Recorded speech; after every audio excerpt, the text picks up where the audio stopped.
Guess what, friends? I have some great news for you regarding rental property and the priorities that you should set. This is 3 Minutes with the Money Man, by the way, and I'm going to share with you this information.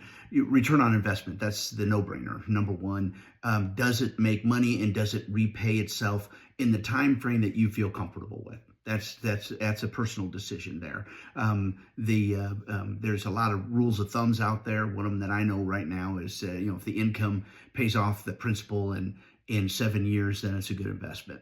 Whatever works for you in determining what works on your portfolio plan. Investment loan programs. The best one, obviously, if you can verify your income. If you can verify your income, go through, that's going to be the lowest rate. And you can get something down as less than 15%, which I wouldn't recommend because it's kind of expensive, and also comes with MI.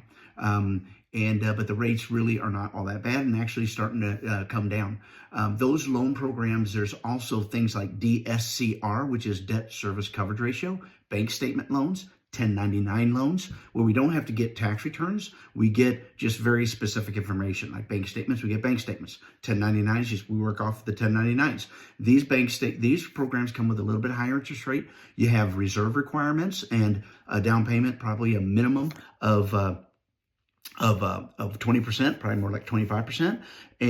But they're a simplistic, they simplify the process is what they intended to do. DSCR loans just use the property, does the property cash flow the loan and the loan request. Again, you have down payment requirements and you have the reserve requirements that are involved in there. So be ready to roll with that.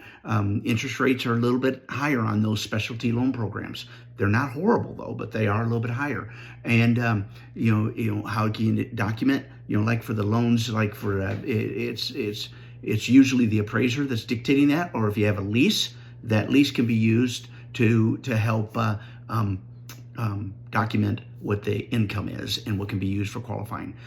Property management companies, that's really, really super important when you're buying a rental, because does the HOA, homeowner association, condo owner association, property owner association, do they allow for short-term rentals? Because that's the highest cash flow advantage that you have with buying rental property is the short-term rentals. Long-term gives you a little bit more ability to count on income on a monthly basis, but it's typically lower. But remember 3 things. My time's almost up. Three things.